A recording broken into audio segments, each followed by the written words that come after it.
നമുക്കൊന്ന് അമ്പലത്തിൽ പോയാലോ? അങ്ങനെ നമ്മൾ അമ്പലത്തിലെത്തി. നമ്മൾ ഫസ്റ്റ് കാല് കഴുകാൻ വേണ്ടി കുളത്തിലാ പോയേ. ഇത് വലിയ അമ്പല, നല്ല മീനുള്ള കുള. നമ്മൾ കുളത്തിലെത്തി. നമ്മളെ കുറേ മീൻ കുത്തി. നമ്മൾ കാല് കുറേ നേരം വെച്ചിട്ടില്ല വെള്ളത്തിൽ, അതുകൊണ്ട് എന്നെ മീൻ കുത്തിയില്ല. ഞാൻ രക്ഷപ്പെട്ടു, ഭാഗ്യം. നിങ്ങളെല്ലാവരും ഈ അമ്പലത്തിൽ വന്നിട്ടുണ്ടോ? ഇവിടെ അടുത്താണ്, തൈശ്ശേരിൻ്റെ അടുത്ത്. അപ്പം നമ്മൾ ഇവിടെ വന്നിട്ടുണ്ട്. നമുക്ക് നനക്കാൻ കാല് എന്നാൽ നല്ല മീൻ മസാജ് ചെയ്ത് വരും. നമുക്ക് ഇക്കിളിയാവും ഗൈസ്.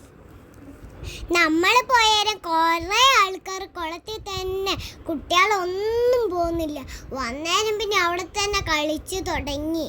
എന്നിട്ട് നമ്മൾ അമ്പലത്തിൽ തൊഴാൻ പോയി.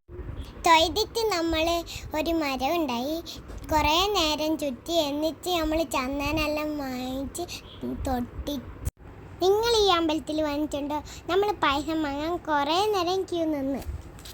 ഇവിടുത്തെ പായസം നല്ല ടേസ്റ്റാണ്, സൂപ്പർ ടേസ്റ്റ്, നല്ല ടേസ്റ്റ്. പായസം വാങ്ങിയിട്ട് നമ്മൾ തൊഴുതിട്ട് ഒന്നും കൂടെ തൊഴുതിട്ട് പിന്നെ ഇറങ്ങി. നമ്മളൊരു ടോയ്സും വാങ്ങിയിട്ട് ഒരു മോതിരം വാങ്ങിയിട്ട് അങ്ങ് പോയി.